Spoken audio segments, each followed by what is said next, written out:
moments to add to that goal. United haven't really threatened the City goal, and so far it is so good in the 197th Manchester derby, because the Blues lead the Reds by 1-0.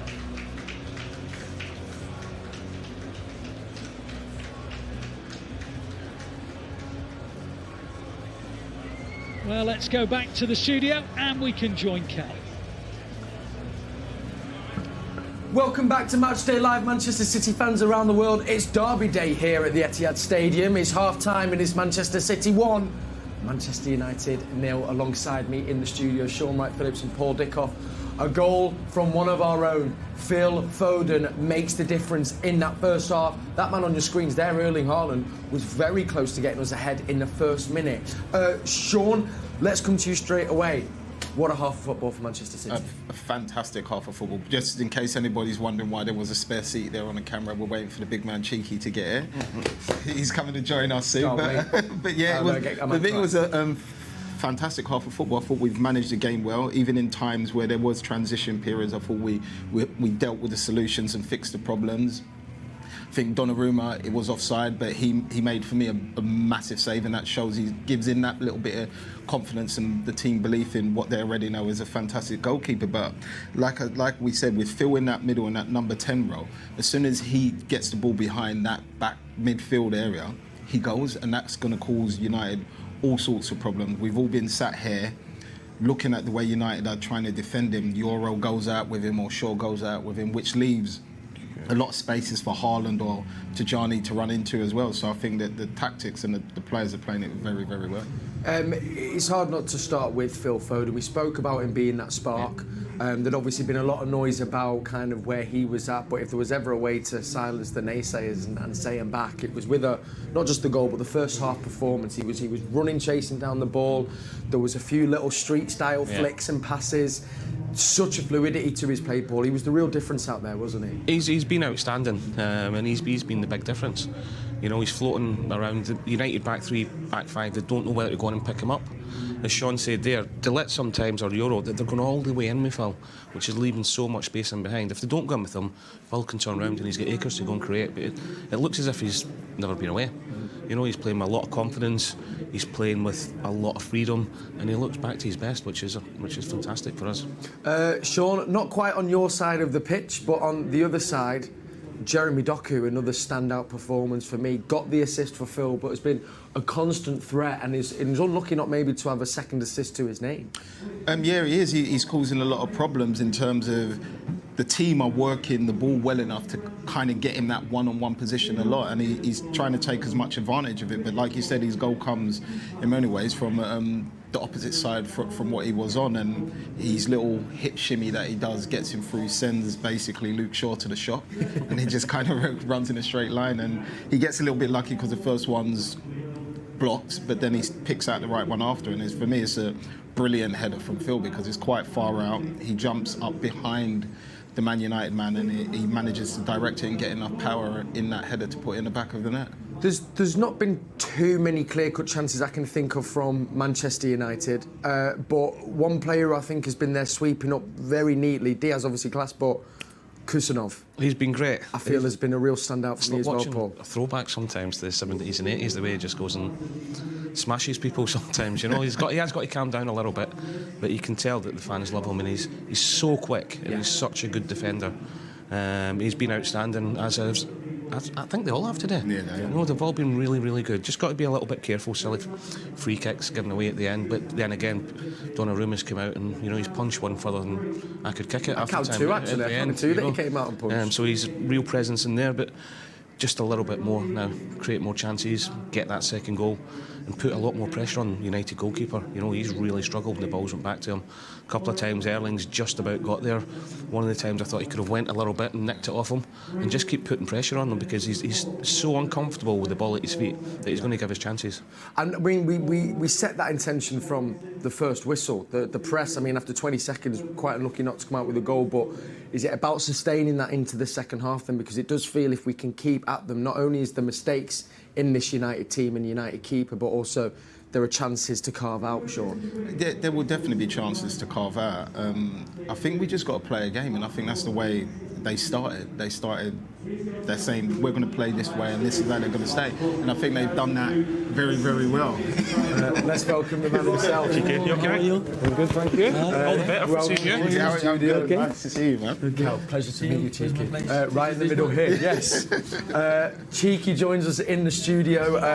What a privilege to have you here. First time in 13 years that you invite me. First time. I always ask Txiki.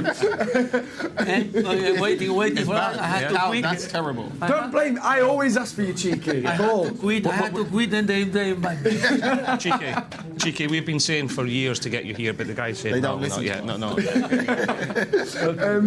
Txiki, before we speak about yourself, first half, 1-0. Can't ask much more from that first half of football. I think it's been a good first half. No? At the beginning, a little bit like in the build-up, some, I don't know, Tijani, a couple of ones of Tijani, someone from Rodri, a little bit lack of precision, in the build-up. Yeah. But after that, it has been good goal.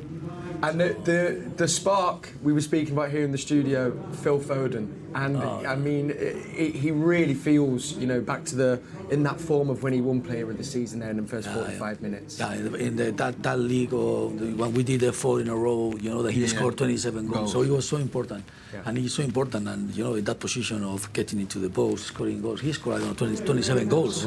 So last season, he struggled a little bit, and he looks like he's back, and it's very important. Also, with Cherky injured, so he's even more important. That position of Txiki, I think with Kevin leaving as well, and as you say, Cherky being injured, it's important to keep Phil fit now, isn't it? Someone has to get into the box. We have the wingers that they do the action, they do the 1v1s, but then you need midfielders, you need someone else getting there. It's also nice in terms of when Rodri or Tijani's on the ball, that when they pass through that line, he's on the half turn already, so he starts that attack straight away. Looking at the goal. So I wanted to actually think, because you've followed Phil right from the start. Do you remember the first time you saw Phil Foden play? Platt Lane. Oh, it's the era of the Romans. Platt Lane, I remember. We were Carrington, and we had to Platt Lane, and I remember, anyone, Mark Allen was then the academy director. I would say, you have to come here, there is a boy. And I coming from Barcelona, I remember always the ones that the Iniestas or this was, no? But it's amazing the way that they play, they see the, head up and the hunger, to do well, to score goals. And so now he's one of the best players in the world. Absolutely. And Txiki, and I quote Ferran here, and I also quote Khaldoon, the best footballing director in world football. How will you reflect at your time on Manchester City? Difficult to say it in seconds, no? But I've been here for almost 13 years, so it means that there's work, but it means that I had an unbelievable support from everyone. Yeah. The trust from Ferran, the trust from the chairman, from Khaldoon, but also supported by everyone at the clubs, scouting department, operations department, people in marketing, people in HR, everyone helping the players and the manager. So then we could build a top team, the best team in the world. Yeah, which you've managed to also sustain for the last 10 years, really. I wondered, are there any, a key moments or a signing or an anecdote from your time at City that stands out? Ooh, I don't know how many players we have signed. I have an history with each one, Yeah, of course. Hotels, secret meetings, agents, families, restaurants with them, trying to knowing the players, also dealing with the agents. But I have to say one is Kevin, because Kevin has been one of the most important in the history of this football club. I remember with Kevin, he had PSG and also Bayern Munich. And Bayern Munich, Pep was the coach. Wow. Yes. And I remember I had a meeting in Düsseldorf, in the airport, with Kevin and that time his girlfriend. And I was just telling him, if the decision is to go to Bayern Munich because the manager that they have, just don't do it. Don't do it. And he was looking at me, don't do it. Because I was telling him the manager was coming to us. If the reason is, you have another reasons to it. If the reason is the manager being coached by Pep, just don't do it. Come to Manchester. Fantastic. And then 1 year later he came. Yeah. Pep came, and of course Kevin came. And then the rest is history. And the rest is one of the players. I wanted to also ask you about your relationship with Pep, which goes as far back to your playing days. One, to speak about him as a manager, but also as a dear friend as well, Txiki. I remember when we were together as players, I was, I don't know, maybe I was 28 or 27, 28, and he was 20 or 19, 20. Yeah. So that time I was the boss. Yeah. Now, Just let us. Just let me. those were the happy days. You know, I was the boss. I was senior. You were the kid. Now, you know, he evolved, and then we start together working in Barcelona as a. And you could see, and it was in Barça B, you could see that he was going to be a top manager. And without 1 year experience, he took already Barcelona to the best times maybe ever. No, I think one of the best teams that have played football. He has done twice. Yeah. He has done one in Barcelona, and then, of course, he became available. He came here, and you knew with Pep it was easy to build top teams. Then is what he does, no? Yeah. He's made them play the best football in the world. Was there always, I mean, before we knew about it as fans, the ambition, if it was possible, to get Pep to City at one point? Was that always a dream, so to speak, or was it an opportunity that presented itself? Because we were together in Barcelona for 2 years, and then there were elections, and I wanted to quit in Barcelona. I was 7 years only in Barcelona. I was out already, but then 2 years later I came here to Manchester. But then he went to Bayern. Yeah. You know, and then Manuel became. But Manuel knew that we tried Pep, and Pep already committed with Bayern. And then once that we knew that one day he was going to the Premier League. He was coming to the Premier League, and being here, it was less effort. The feeling of going to a place, but that he's gonna see friends and he's gonna feel protected. We are gonna understand what the football that he wants to do, the players that he wants. So then he make it easier. What is life like for you after After like all the agency secret meetings? Is it good? Are you missing? How can I miss the transfer window? These 2 months that you become crazy. You don't sleep. You get calls at midnight, 7 o'clock in the morning, bro. So I couldn't miss. But very happy, relax, breathe in, wake up. I mean, sleeping 8, 9 hours. I don't remember since 2000. And then the feeling of. Okay, let's do breakfast. Let's walk off. Something new for me. Something new. Lots of wine as well, I hope, as well, of course. It's a good one. I wanted to ask, though, Txiki, I feel we've got a clip. Is this maybe one player you missed to sign? Just look at this here. Shaun Wright-Phillips on the right-hand side last week. Hey. Oh my God! I still got it. I'm gonna blame the scouts. I sent a scout. To watch the game. I had a good report. We have to play someone else. Yes. Oh my God, Jeremy. Okay, good. Jeremy. Yeah, that's it. Also, Txiki, the transition, of course. We've now got Hugo Viana, who, I mean, kind of loosely came on in January. He's had his first transfer window. I think outside of the club, fans don't realise that there's a big transition that's happened there from signings in January to the group. That takes time, but are you excited by the foundation, these new foundations? Absolutely.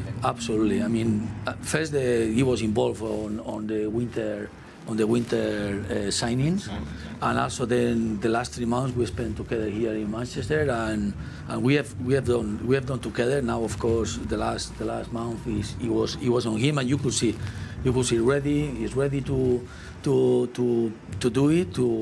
He's in the market. And also the best thing, he knows also that this team is in a transition period. I mean, the same time that we were in the 16-17 or before, it's probably a good time. And the right time it's impossible to do it everything in one transfer window or 2 transfer windows. You need the time. And then I think it's a young team. I mean, so you can see it's a young team, young talent, and also to come to the Premier League, the experience, to get the experience, to adapt to the Premier League, always takes time. But I can see that is coming. it's coming again. It's coming again, and with the young team, you know, you have 1v1, people getting in the box, distribution. Rodri's back. I mean, you have the central. I mean, fullback, the central defenders. Yeah. I mean, it's top. It's what is coming. I just wanted to show you this image, Txiki, and I'm speaking, you know, from this is you with, I mean, the trophies throughout your time, and I'm a lifelong fan, and I speak for fans and say, I think your legacy and the blueprint of what you've left on the club is going to be sustained now for the next 10, 20, 30 years. And I thought of something where Pep is the master of his craft, but a craftsman needs tools, and I felt like you equipped Pep with the tools he needed, and you know, you gave us 10 of the best years as a Manchester City fan, and I wanted to say thank you so much for that, honestly. Thank you very much. I said to Hugo, in 12 years, I'm going to come back and I want to see this picture. It's going to happen. Big boots to follow. And one final question, did you have a favourite signing? Favourite signing? I would say the first one is Fernandinho. Also, he stayed for 10 years. Now, also that 10 years later, also Kevin left the club. I would say, you allow me to say two players, I would say Fernandinho and Kevin. And am I right, did Fernandinho not pay a little bit of his own transfer fee, I think? Or he was crazy to deal with the Shakhtar. But he was crazy. We had 40 million, the bio clause, we said, okay, 25, and like that. Fighting, and he was good. He fought as well a lot with the club, trying to come, and he was a number 8 who could play the number 6. But then he became, you have time? Quick. I say to Fernandinho, to come here, we play 2 holding midfielders, Yaya going, you come in, you play 8, Yaya come in, and he said, you like me, I'm coming, I'm going, Yaya is not coming. So I'm always, Yaya is not coming. So you like me. Yeah. Fantastic. Thank you so much. And here we are, back over to Alistair. Oh my God. Thank you, Kel.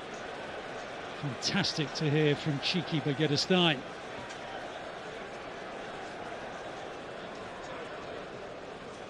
So it's just a little delay because of a problem with one of the assistants' communications just being adjusted so that he can communicate with Anthony Taylor and vice versa. Well, you have to